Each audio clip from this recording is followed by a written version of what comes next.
সবাইকে স্বাগত জানাই আমাদের এডুকেশন অ্যান্ড এমপ্লয়মেন্ট চ্যানেলে। তোমরা যারা এবছর এসএসসি এমটিএস হাবিলদার পোস্টের জন্য আবেদন করেছো এবং এক্সাম দিতে যাচ্ছ, তোমাদের জন্য আজকের ক্লাসটি ভারতীয় সংবিধান সম্পর্কিত। ভারতীয় সংবিধান থেকে যদি তোমাদের কোনো কোয়েকশন আসে, তাহলে তোমরা যদি এই ক্লাসগুলো দেখে থাকো, তাহলে তোমরা ভারতীয় সংবিধানে যে কোনো কোয়েকশন আসুক তোমরা পারবে। তোমাদের ভারতীয় সংবিধান সম্পর্কিত আজকের প্রথম ক্লাস হচ্ছে এটি। যদি চ্যানেলে নতুন হয়ে থাকো, চ্যানেলটি সাবস্ক্রাইব করে রাখতে পারো। তোমাদের ভারতীয় সংবিধান থেকে আসতে পারে প্রথম কোয়েকশনটি হচ্ছে, ভারতীয় সংবিধানের জনক বলে পরিচিত নিম্নের কে? ভারতীয় সংবিধানের জনক বলে পরিচিত নিম্নের কে? উত্তরটি হবে ডক্টর বি.আর. আম্বেদকর। উত্তরটি হবে ডক্টর বি.আর. আম্বেদকর। অর্থাৎ ডক্টর বি.আর. আম্বেদকর ভারতীয় সংবিধানের জনক নামে পরিচিত। 2 নম্বর কোয়েকশন হচ্ছে, নিম্নের মধ্যে কোনটি মৌলিক অধিকার নয়? নিম্নের মধ্যে কোনটি মৌলিক অধিকার নয়? উত্তরটা হবে সম্পত্তির অধিকার। সম্পত্তি অধিকার মৌলিক অধিকার নয়। তারপরে কোয়েকশনটি হচ্ছে,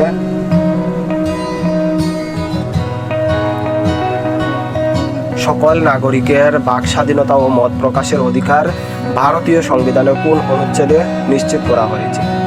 অর্থাৎ সকল নাগরিকের বাক স্বাধীনতা ও মত প্রকাশের অধিকার ভারতীয় সংবিধানের কোন অনুচ্ছেদে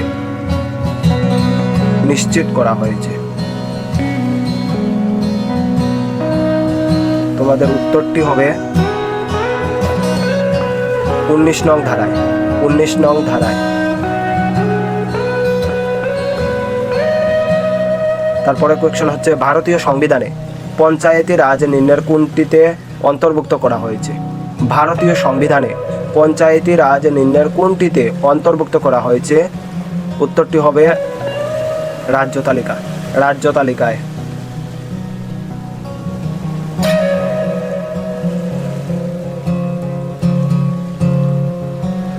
তারপরের কোয়েকশনটি হচ্ছে, সংবিধানের কথা কমিটির চেয়ারম্যান কে ছিলেন? সংবিধানের কথা কমিটির চেয়ারম্যান কে ছিলেন? সংবিধানের কথা কমিটির চেয়ারম্যান ছিলেন B.R.. Ambedkar, doctor B.R.. Ambedkar. ভারতীয় সংবিধানের প্রস্তাবনা কতবার সংশোধিত হয়েছে? ভারতীয় সংবিধানের প্রস্তাবনা কতবার সংশোধিত হয়েছে? উত্তরটি হবে একবার।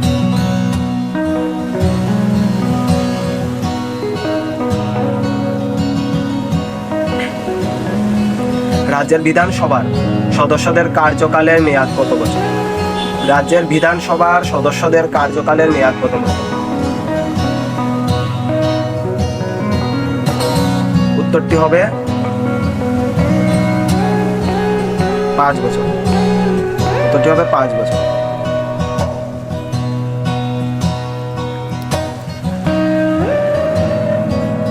তারপর পার্লামেন্ট অর্থ বিল অনুমোদনের জন্য নিম্নলিখিত কোনটি অপরিহার্য? পার্লামেন্ট অর্থ বিল অনুমোদনের জন্য নিম্নলিখিত কোনটি অপরিহার্য?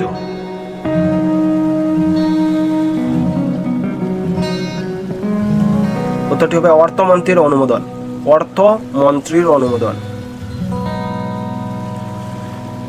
তারপরে কোয়েকশন হচ্ছে, আইন শৃঙ্খলা নিম্নলিখিত কোন তালিকার অন্তর্ভুক্ত?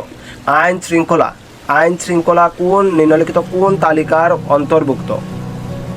উত্তরটি হবে রাজ্য তালিকার অন্তর্ভুক্ত। তারপরে কোয়েকশন হচ্ছে, ভারতের নির্বাচন কমিশন ভারতীয় ভোটার দিবস পালন করে। ভারতের নির্বাচন কমিশন জাতীয় ভোটার দিবস পালন করে কবে? উত্তরটা হবে 25শে জানুয়ারি। 25শে জানুয়ারি ভারতের নির্বাচন কমিশন জাতীয় ভোটার দিবস পালন করে। তারপরে কোয়েকশন হচ্ছে, গণপরিষদের সভাপতি কে ছিলেন? গণপরিষদের সভাপতি ছিলেন ডক্টর রাজেন্দ্র প্রসাদ। উত্তরটা হবে ডক্টর রাজেন্দ্র প্রসাদ। 12 নম্বর কোয়েকশন হচ্ছে, রাজ্যসভার চেয়ারম্যান হলেন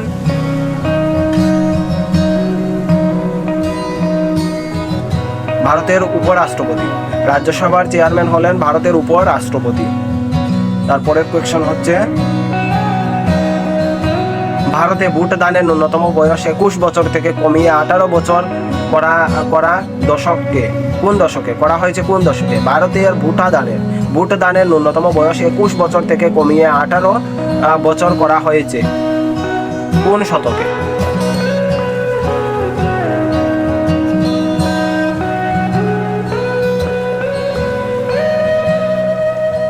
তোমাদের উত্তরটি হবে 1980 এর দশকে। 1980 এর দশকে ভারতের ভোট দানের ন্যূনতম বয়স 21 বছর থেকে কমিয়ে 18 বছর করা হয়েছে 1980 এর দশকে।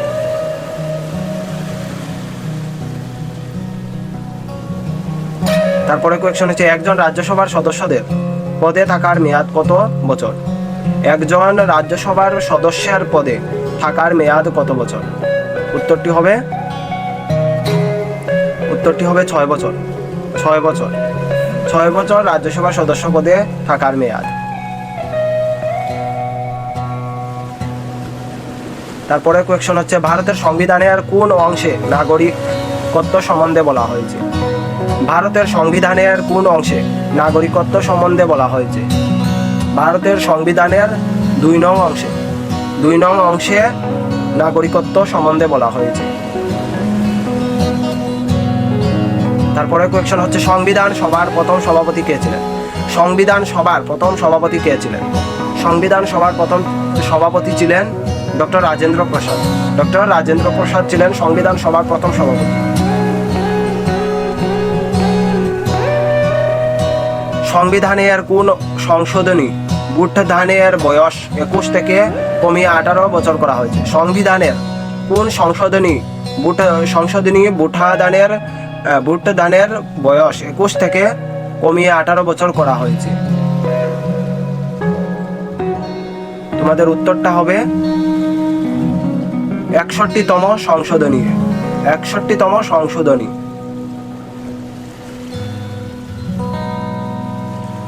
তারপরে কত বছরের নিচে কারখানায় শিশু শ্রমিক নিয়োগ ভারতবর্ষে আইনত নিষিদ্ধ? কত বছরের নিচে কারখানায় শিশু শ্রমিক নিয়োগ ভারতবর্ষে আইনত নিষিদ্ধ? উত্তরটা হবে 14 বছর। 14 বছর। তারপরে কোয়েশ্চন হচ্ছে ভারতবর্ষের রাষ্ট্রপতি নির্বাচিত হন ভারতবর্ষের রাষ্ট্রপতি নির্বাচিত হন। উত্তরটা হবে লোকসভা, রাজ্যসভা ও রাজ্যগুলির বিধানসভা সদস্যের দ্বারা।